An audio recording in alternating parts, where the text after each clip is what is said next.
हजूम गम मेरी फितरत बदल नहीं सकता। हजूम गम मेरी फितरत बदल नहीं सकता। मैं क्या करूं, मुझे आदत है मुस्कुराने की। जोर से तालियां बजानी है और खूब हंसना है। ये जो 2 पल की जिंदगी से हमने उम्र चुरानी है। और मैं आप सबका स्वागत करता हूं और मैं शुरू करता हूं कि एक सहेली अपनी सहेली को कह रही थी कि मैंने ना अपने पति को कहा कि आपकी जिंदगी की सबसे बड़ी प्रॉब्लम क्या है। आपकी जिंदगी की सबसे बड़ी प्रॉब्लम क्या है। तो कुछ बोल ही नहीं रहे, बस मेरी तरफ ही देखे जा रहे हैं। एक पत्नी ने अपने पति को कहा कि ये जो पति होते हैं ये अपनी प्रॉब्लम्स अपनी पत्नियों के साथ शेयर क्यों नहीं करते। अक्सर जो मुश्किलें हैं, प्रॉब्लम्स हैं, अपने पति के साथ पत्नी के साथ शेयर करनी चाहिए। तो पति कहने लगा, मलेरिया कभी मच्छरों के साथ शेयर नहीं किया जाता। तो असल में ना पति अपनी पत्नी की फोटो अपने पर्स में रखते हैं और अक्सर पत्नियां भी अपने पति की फोटो पर्स में रखती हैं।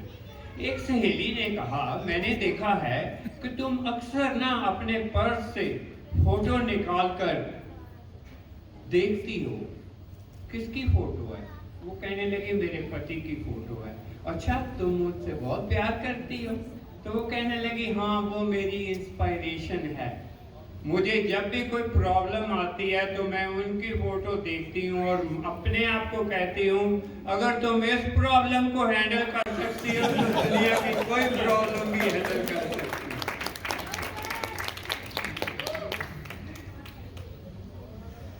हर वक्त लड़ती रहती हो, हर वक्त लड़ती रहती हो, क्या खाती हो।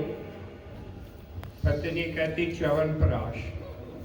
अच्छा, च्यवनप्राश खाने से क्या होता है। वो कहने लगी, च्यवनप्राश की शीशी पे लिखा हुआ है, बीमारियों से लड़ने की ताकत पाओ। तो वो कहने लगा, बीमारियों से लड़, मेरे से क्यों लड़ती हो। तो वो कहने लगे, तेरे से ज्यादा बीमारी और है क्या।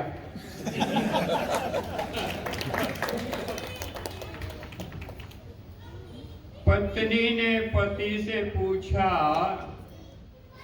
मेरे जोक ज्यादा पति पत्नियों के ही होते हैं, क्योंकि रौनक इसी में है, खुशी इसी में है, प्यार इसी में है, तकरार इसी में है। क्या बात। पत्नी ने पति से पूछा, आपने कभी सोचा है कि मेरी शादी किसी और के साथ हो जाती। आपने कभी सोचा है कि मेरी शादी किसी और के साथ हो जाती। तो पति कहने लगा, मैंने कभी किसी का बुरा नहीं सोचा। पति कहने लगा, अगर मैं मर जाऊं ना तो तुम रमेश से शादी कर लेना। अरे रमेश से शादी, वो तो तुम्हारा दुश्मन है। तो वो कहने लगा, हाँ मैंने उससे बदला लेना है।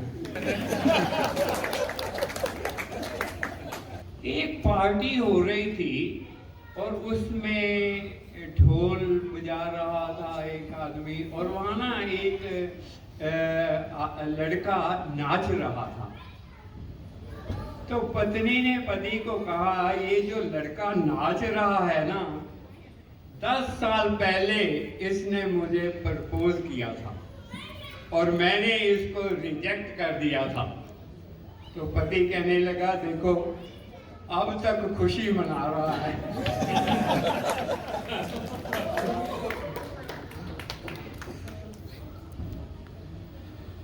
पति कहने लगे,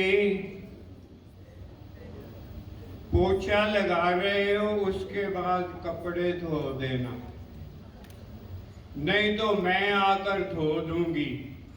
अब पति को यही समझ लग रहा था कि किसको धो देगी। पत्नी ने कहा आजकल लॉकडाउन है ना, तो इकट्ठे रहते हैं तो फिर काम भी करने पड़ते हैं। पत्नी ने कहा पति को, उठो नाश्ता बनाओ, उठो नाश्ता बनाओ।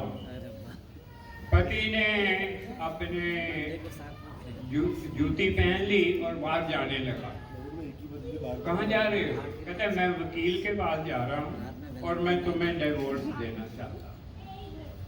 आधे घंटे बाद आ गया और सीधा रसोई में जाके सब्जी काटने लगा। पत्नी कहने लगी क्यों, वकील के पास गए थे, क्या हुआ? कहते हाँ गया था, उसके पास टाइम नहीं था, वो बर्तन साफ कर रहा था। एक पोता अपनी दादी को कहता है, दादी माँ तुम एक्ट्रेस हो।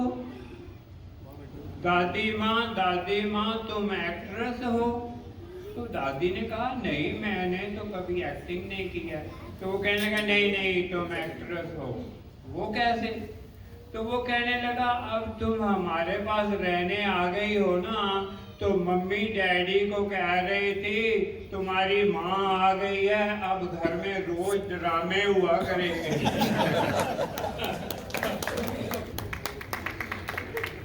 तो दादी माँ शाम को भगवत गीता या कुछ ऐसे ही प्रवचन पढ़ रहे थे। तो बच्चे ने मम्मी से पूछा, मम्मी ये दादी कौन से इम्तिहान की तैयारी कर रही है, पढ़ाई करती रहती है?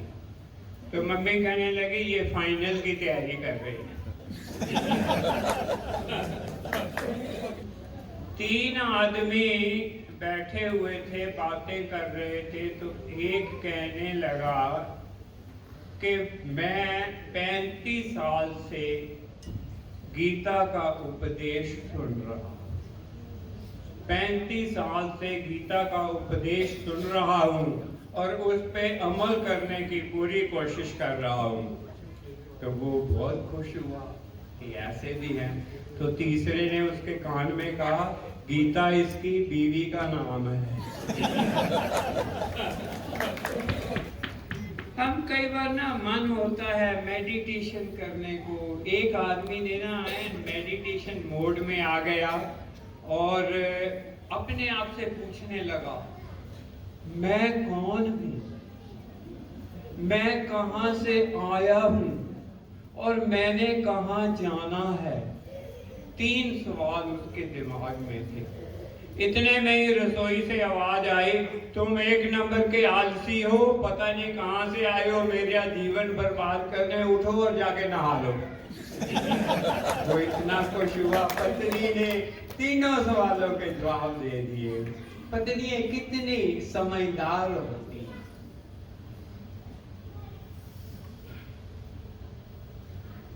एक औरत की शादी एक पहलवान से हो गई। तो पहलवान ने उसको आते ही इम्प्रेस करने के लिए कहा मैं 1 मिनट में 1000 दंड बैठक निकाल सकता हूँ। 1 मिनट में अपने सामने वाले को हरा सकता हूँ। 1 मिनट में 1000 किलो वजन उठा सकता हूँ। फिर ये तुम क्या कर सकती हो? तो वो कहने लगी पहलवान जी मैं भी आपसे कम नहीं हूँ, मैं आपको उंगलों पे नचा सकती हूँ, मैं आपको उंगलियों पे नचा सकती हूँ, दिन में तारे दिखा सकती हूँ और वजन उठाने की बात करती हो, मैं पूरा आसमान सर पे उठा सकती हूँ। Thank you so much, thank you. हंसते रहो, हंसाते रहो, खुश रहो, खुशहाल रहो। Thank you. Thank you so much, Uncle. That was so sweet. Thank you. Oh, thank you. Can we put your hands together for the Alok Uncle? Thank you so much.